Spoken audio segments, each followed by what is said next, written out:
Sampulan sa mas mataas na multa ang mga pasaway na government vehicles na dumaan sa EDSA busway. Live mula sa EDSA Mandaluyong, nasa frontline ng balitang yan si Marty Bautista. Marty, ilan na ang nahuli ng MMDA?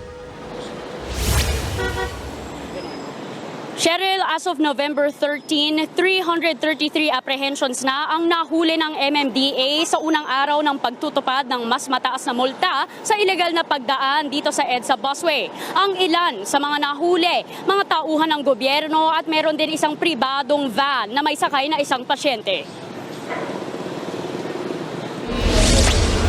Buena manong nasampulan ng unang araw ng pagpapatupad ng mas mataas na multa sa ilegal na dumaraan sa EDSA busway ang puting van na ito sa Mandaluyong. Ang driver napilitang dumaan sa busway dahil isusugod sa ospital ang pasaherong niyang may appendicitis. Hindi po accepted dito yon. Dapat inambulansya nyo kung gusto nyo. Kung appendicitis yan, dali mo na sa pinakamalapit na ospital. Ha? Dali mo na sa pinakamalapit, huwag na sa kabanatuan. Pinagpapawisan na yung pasyente mo eh. Banat, umalis ka na. Kalaunan hindi tinikita na ang driver at pinalabas na lang ng busway. Pwede lang dumaan sa busway ang mga city bus, ambulansya at mga sasakyan ng gobyernong tumutulong sa emergency. Kaya huli rin ang puting SUV na ito na nakarehistro sa Philippine Army. Ayon sa uniformed personnel na driver nito, magsusundo raw siya sa isang opisyal. Ito sasabihin ko lang sa inyo, wala ang diplomatic sa listahan ha. Yes sir, yes sir. Wala ang diplomatic sa listahan. Huwag nyo abusuin dahil Yes sir. wala kayo sa listahan. What I'm saying is binibigyan lang namin kayo ng government courtesies if nandyan yung principle.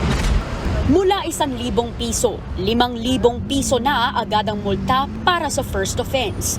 10,000 pesos at isang buwang suspension ng driver's license sa second offense at may mandatory seminar pa. Sa ikatlong offense, 20,000 pesos at isang taong suspension ng lisensya. 30,000 pesos naman at babawiin ang lisensya kapag inulit pa sa ika-4 na beses. Ang rider na ito nagulat sa laki ng babayaran niya. Baka pwede pa kausap siya na bawasan yung Hindi rin nakaiwas sa huli ang ilang pulis at maging ilang tauhan mismo ng MMDA. Pasensya na po sir, medyo napasingitan ng konti dito sa may side ng bus lane. Eh, ang nakakahiya doon, may kita tayo ng ibang tao na naka-MMDA ka, private, tapos na doon sa loob. Sa huli, tinikitan din siya ng mga kasamahan. Ang delivery rider namang ito hindi raw alam na tumaas na ang multa. Ayon sa MMDA, hindi lang tuwing rush hour ang mahigpit na pagbabantay sa EDSA busway. Kaya may paalala rin sila sa mga pilit pang tumatakas. Kung akala nyo po ay kayo ay nakakaligtas sa penalty at sa multa, nandito po ang LTO, nakukuha naman po namin ng plaka at inire-report po namin sa kanila at sila po ang gagawa ng aksyon.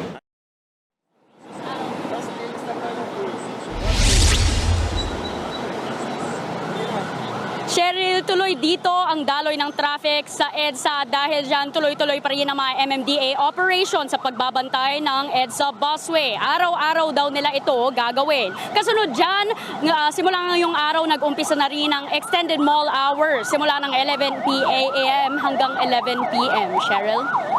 Maraming salamat, Marty Bautista. Mga kapatid, Cheryl Cosim po. Iba na ang may alam at may pakialam sa panahon ngayon. Para sa tuloy-tuloy na balitaan sa Frontline, mag-follow at mag-subscribe sa social media pages ng News 5.